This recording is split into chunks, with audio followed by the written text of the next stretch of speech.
Hello दोस्तों, मैं हूं निखिल। स्वागत करता हूं आपको हमारे इस यूट्यूब चैनल राज निखिल स्टडी में।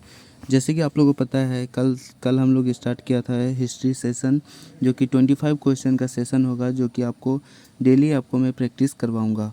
तो आज 26 क्वेश्चन नंबर से हम लोग स्टार्ट करेंगे। तो चलिए शुरू करते हैं।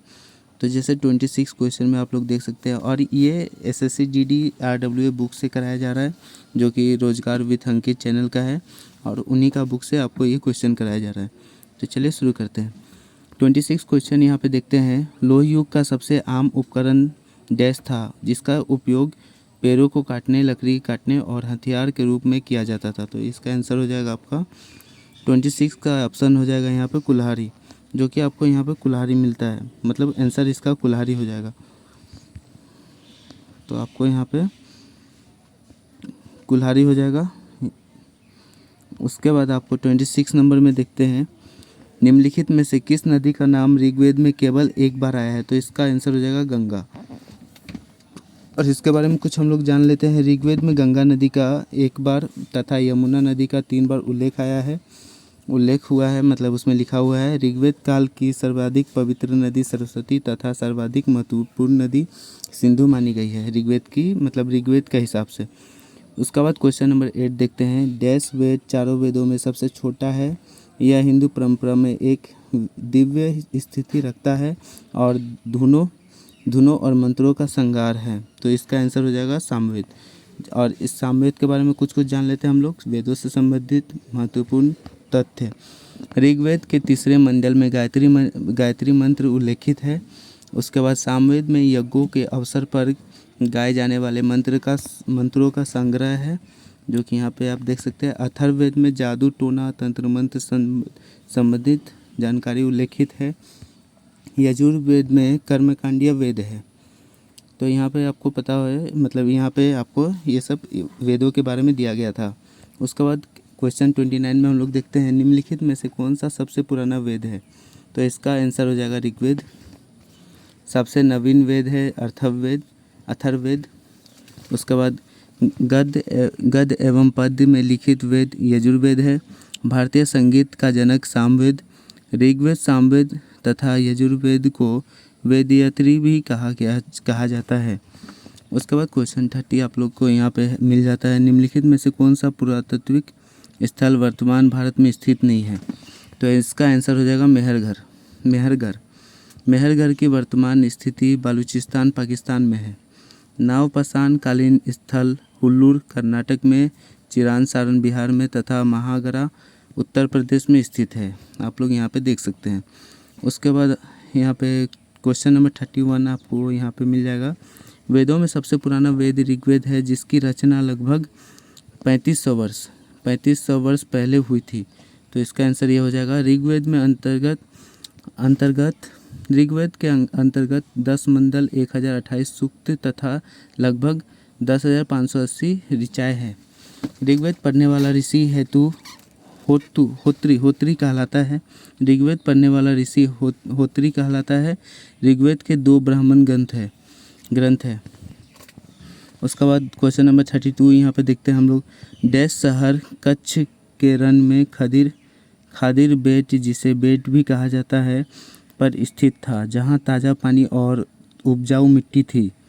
तो इसका आंसर हो जाएगा धोलावीरा। तो यहाँ पे धोलावीरा से संबंधित महत्वपूर्ण तथ्य देख लेते हैं। धोलावीरा अवस्थित कच्छ गुजरात में है। खोजकर्ता इसका है जेपी जोशी, मतलब जेपी जोशी ने इसका मतलब ये साइट को खोजा था। इसे सफ़ेद कुआं आयताकार नगर भी कहते थे। हड़प्पाकालीन नगर धौलावीरा 3 भागों में विभाजित था। धौलावीरा से जल प्रबंधन का साक्ष्य प्राप्त हुए थे। तो ये सब इसमें महत्वपूर्ण इसका आप लोग यहाँ देख सकते हैं। उसके बाद क्वेश्चन नंबर 33 में देखते हैं, सिंधु घाटी सभ्यता के निम्नलिखित में से किस स्थल पर महास्नानागार की खोज की गई थी। तो इसका आंसर हो जाएगा मोहनजोदारो। तो इसका आंसर हो जाएगा मोहनजोदारो के बारे में कुछ जान लेते हैं।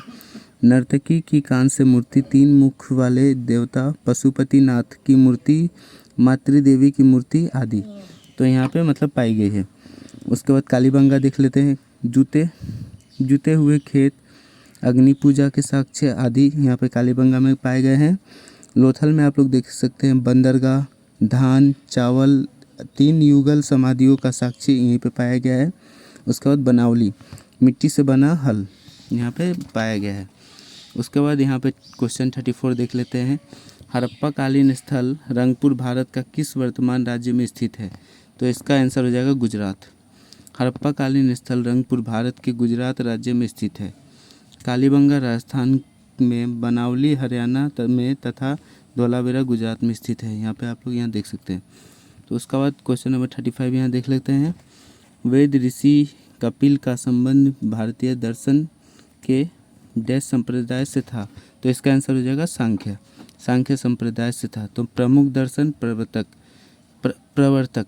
तो उसके बाद न्याय गौतम, पूर्व मीमांसा जैमिनी हो जाएगा, उत्तर मीमांसा बादरायन, योग का पतंजलि, वैशेषिक इसका हो जाएगा कन्नाद उल्लुक, चारवाक का हो जाएगा चरवाक। तो इसका आप यहाँ पे देख सकते हैं। क्वेश्चन नंबर 36 देखते हैं। प्राचीन शहर लोथल जो अब एक प्रमुख पुरातात्विक स्थल के रूप में प्रसिद्ध है, भारत के किस राज्य में स्थित है? तो इसका आंसर हो जाएगा गुजरात। तो गुजरात में आपका यहाँ पे लोथल स्थित है। लोथल भारत के गुजरात राज्य में स्थित एक पुरातात्विक स्थल तथा प्राचीन बंदरगाह है। यह भोगवा नदी के तट पर स्थित है तथा इसकी खोज डॉक्टर SR रावी ने की थी। तो यहाँ आप ये सब पता हो गया होगा। ऋग्वेद डैश सूक्तों का संग्रह है? तो इसका बाद 1028 सूक्तों का संग्रह है। तो यहाँ पे आप लोग देख सकते हैं। निम्नलिखित में से किसे नाट्यशास्त्र का रचयिता माना जाता है? तो इसका आंसर हो जाएगा भरत मुनि को नाट्यशास्त्र का रचयिता माना जाता है। भरत मुनि का नाट्यशास्त्र सबसे प्राचीन ग्रंथ है जो अपने विचारों के साथ साथ व्यापक विषयगत समग्रता से परिपूर्ण है। तो यहाँ पे क्वेश्चन नंबर 39 हम लोग देख सकते हैं। निम्नलिखित में से कौन सा प्राचीन ग्रंथ जिसका श्रेय ऋषि व्यास को जाता है प्राचीन भारत का एक प्रमुख महाकाव्य है और इसमें 18 पर्वों मतलब पुस्तकों में 1,00,000 छंद है? तो इसका आंसर हो जाएगा महाभारत। उसके बाद हम लोग यहाँ पे 40 क्वेश्चन देख सकते हैं। मतलब क्वेश्चन नंबर 40, ऋग्वेद के मंत्रों के समूह को डैश कहलाते हैं? तो यहाँ पे हो जाएगा सूक्त जो कि 1028 है। ऋग्वेद के मंत्रों का समूह सूक्त कहलाते हैं। ऋग्वेद का अंतर्गत 128 सूक्त है। उसके बाद यहाँ पे क्वेश्चन 41 देख लेते हैं। प्रसिद्ध कीर्ति अर्थशास्त्र का श्रेय निम्नलिखित में से किस प्राचीन भारत विद्वान द्वारा रणनीतिकर को जाता है? तो इसका आंसर हो जाएगा चाणक्य। प्रमुख रचनाकर। तो रामायण का रचनाकर है महर्षि वाल्मीकि, जो कि बहुत लोगों को पता ही होगा। अष्टाध्यायी का हो जाएगा पाणिनि। महाविकाग्निमित्रम का हो जाएगा कालिदास। तो ये सब इनका मतलब जो प्रमुख रचना है और उनका रचनाकर का नाम यहाँ पे बॉक्स में दिया गया है। तो दोस्तों इसका PDF अगर चाहिए तो आप यहाँ पे टेलीग्राम में जुड़ सकते हैं। राज निखिल स्टडी बोल के है टेलीग्राम, वहाँ पे आप सर्च करके वहाँ जुड़ सकते हैं और इसका PDF आपको मिल जाएगा। तो इसका बाद क्वेश्चन नंबर 42 देखते हैं। एक प्रसिद्ध नाटक अभिज्ञान शाकुंतलम निम्नलिखित में से किस शख्सियत द्वारा लिखा गया था? तो इसका आंसर हो जाएगा कालिदास। तो यहाँ पे आप लोग प्रमुख रचना देख सकते हैं और इसका लेखक देख सकते हैं। मुद्रा राक्षस विशाखा दत्त, देवी चंद्रगुप्तम इसका हो जाएगा विशाखा दत्त, ऋतु संहार कालिदास,